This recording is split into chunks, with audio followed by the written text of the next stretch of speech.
Purihin, purihin ang ating Panginoon. Isang mapagpalang gabi po sa ating lahat. Our healing message for tonight is taken from the Gospel of our Lord Jesus Christ according to Mark chapter 5, verses 24 to 34.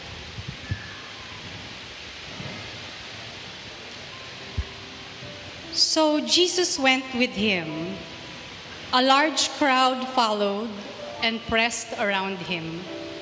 And a woman was there who had been subject to bleeding for 12 years. She had suffered a great deal under care of many doctors and had spent all she had. Yet instead of getting better, she grew worse. When she heard about Jesus, she came up behind him in the crowd and touched his cloak, because she thought, if I just touch his clothes, I will be healed. Immediately, her bleeding stopped, and she felt in her body that she was freed from her suffering.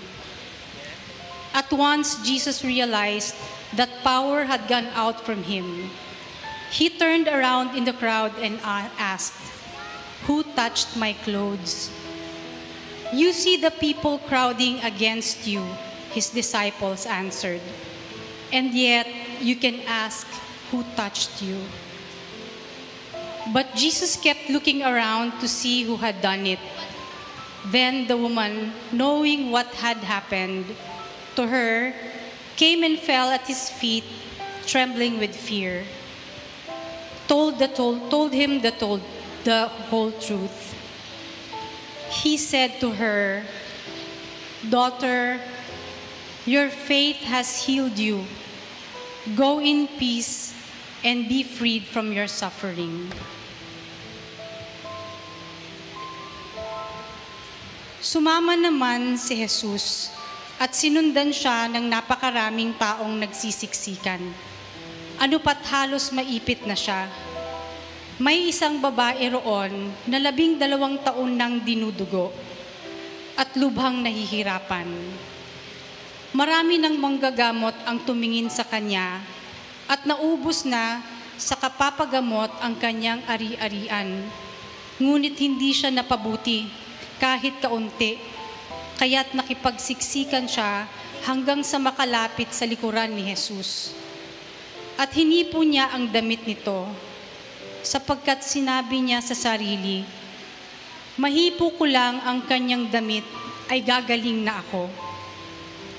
Biglang bumaling siya sa mga tao at nagtanong, "Sino ang humipo sa akin?" Sumagot ang kanyang mga alagad, "Nakikita po ninyong nagsisiksikan ang napakaraming tao. Bakit itinatanong ninyo kung sino ang humipo sa inyo?" Subalit, patuloy na luminga-linga si Jesus. Hinahanap niya ang humipo sa kanya. Palibhasa'y alam ng babae ang nangyari. Siya'y nanginginig sa takot na lumapit kay Jesus.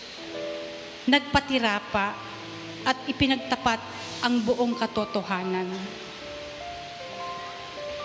Sinabi sa kanya ni Jesus, "Anak, pinagaling ka ng iyong pananalig sa akin. Umuwi ka na't ipanatag mo ang iyong kalooban.